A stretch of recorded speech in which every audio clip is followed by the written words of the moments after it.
트로트 대부 송대관, 충격적인 폭행 사건, 79세의 레전드가 후배 가수에게 당한 일은 트로트계의 거장, 4대 천왕 중 한 명으로 꼽히는 송대관 79세 이 후배 가수에게 폭행을 당했다는 충격적인 소식이 전해졌습니다.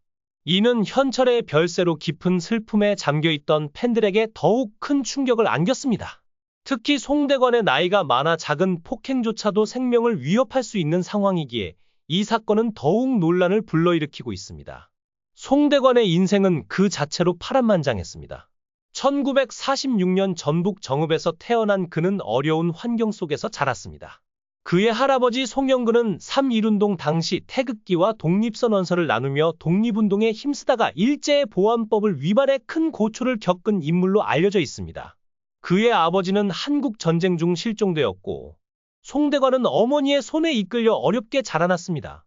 어릴 때부터 뛰어난 노래 실력을 자랑했던 송대관은 서울에서 열린 노래자랑 대회에서 입상한 경력도 있었습니다. 하지만 가난한 집안 형편 때문에 고등학교 학비를 낼 수 없어 졸업장조차 받지 못했습니다.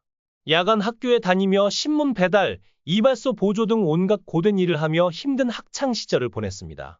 그러나 그는 가수가 되겠다는 꿈을 품고 서울로 향했습니다. 돈 한 푼 없이 열차에 무임승차하며 검표원을 피해가며 서울역에 도착한 그는 성공 후 반드시 그 대가를 갚겠다고 다짐했습니다. 하지만 서울에서의 가수 생활은 그리 녹록지 않았습니다. 레코드사에서 허드렛 일을 하며 고된 무명 생활을 겪던 그는 오아시스 레코드의 사장 손진석을 만나 가수로서의 훈련을 받기 시작했습니다. 그 시절 출연료로 5만 원을 받았지만 그마저도 제대로 받지 못하는 일상이 계속되었습니다.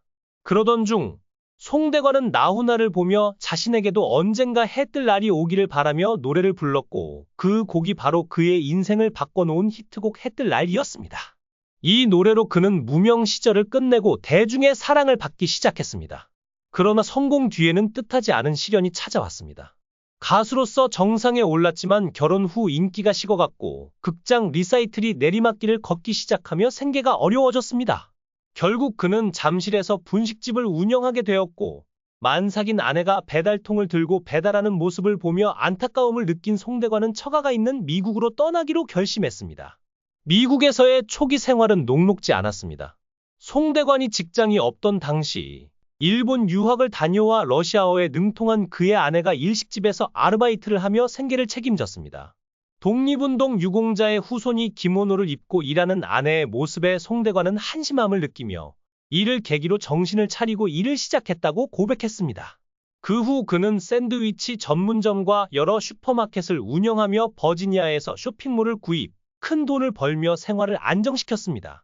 그러나 생활이 안정되자 이유 모를 건강 악화가 찾아왔고 의사는 그에게 향수병 진단을 내렸습니다.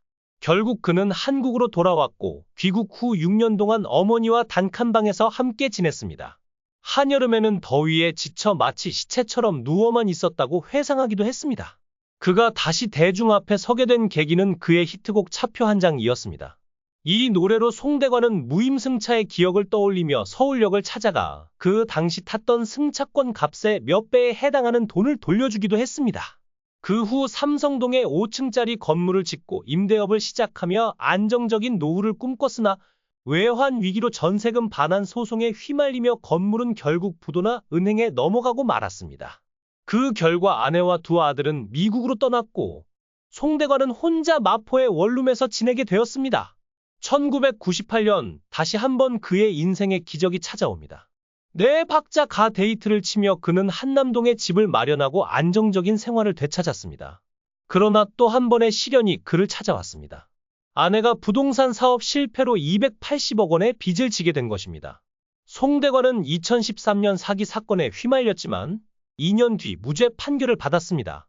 그는 당시 돈이 많아서 문제가